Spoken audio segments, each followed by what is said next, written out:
Hey guys, welcome to my channel. তো আজকে আপনাদের সাথে আমি মোবাইল নিয়ে একটা ইম্পর্টেন্ট কথা আপনাদের সাথে শেয়ার করতে চলে এসেছি।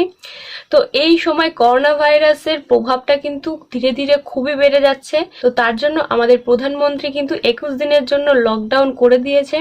তো এর জন্য কিন্তু আমরা সবাই কিন্তু বাইরে খুবই কম বেরোচ্ছি, বাড়ির ভেতরেই থাকছি, যার জন্য কিন্তু মোবাইলের ব্যবহারটাও আমরা বেশি করছি। তো করোনা ঠেকাতে কিন্তু এবার মোবাইলের পরিষ্কারের দিকেও কিন্তু নজর দিতে হবে। তো বিশেষজ্ঞরা জানিয়েছেন যে ড্রপলেটের মাধ্যমে ছড়ানোর কারণে কিন্তু মোবাইলটা কখনোই সেফ না। তো আমরা যখনই বাইরে বেরোই তখন কিন্তু আক্রান্ত ব্যক্তির থেকে মোবাইলে ড্রপলেট লেগে যেতে পারে।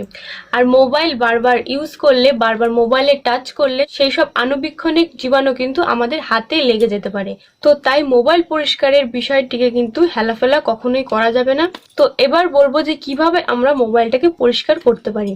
তো তার জন্য কিন্তু মোবাইলটা রোজই পরিষ্কার করতে হবে।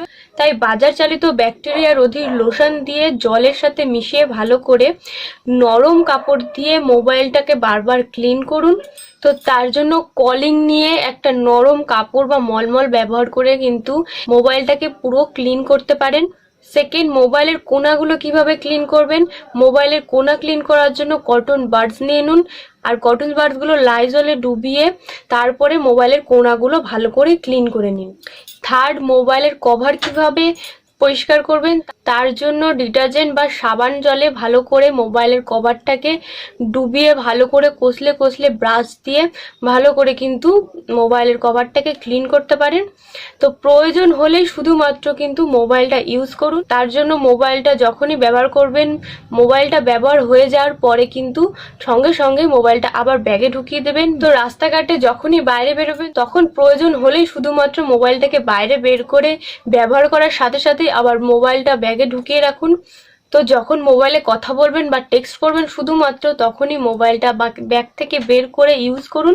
তারপরে কিন্তু আবার ব্যাগে ঢুকিয়ে রাখুন যাতে কোনো ড্রপলেট আপনার মোবাইলে লেগে না যায়।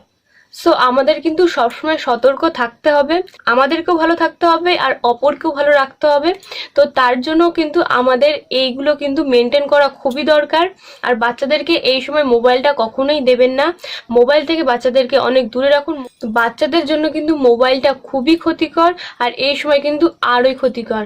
তো তার জন্য বাচ্চাদেরকে মোবাইল থেকে দূরে রাখুন। আর বাচ্চাদের পক্ষে মোবাইলটা কতটা ক্ষতিকর এর ওপর আমার চ্যানেলে ভিডিও দেওয়া আছে, আপনারা চাইলে ভিডিওটা দেখে নিতে পারেন যে বাচ্চাদের মোবাইল ব্যবহারের পরে বাচ্চাদের শারীরিক এবং মানসিকভাবে কিভাবে এফেক্ট করছে।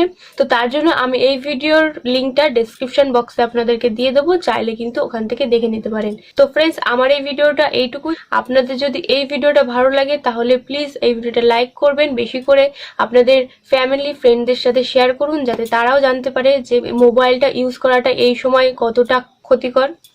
আর কমেন্টস করে জানাবেন যে আপনাদের এই ভিডিওটা কেমন লাগলো। আর আমার চ্যানেলকে অবশ্যই সাবস্ক্রাইব করবেন।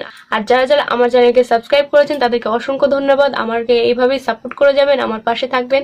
আর প্লিজ এই ভিডিওটা বেশি করে আপনারা সবার সাথে শেয়ার করুন। আর সুস্থ থাকুন, সবাইকে ভালো রাখুন। তো এখনকার মতন বাই বাই।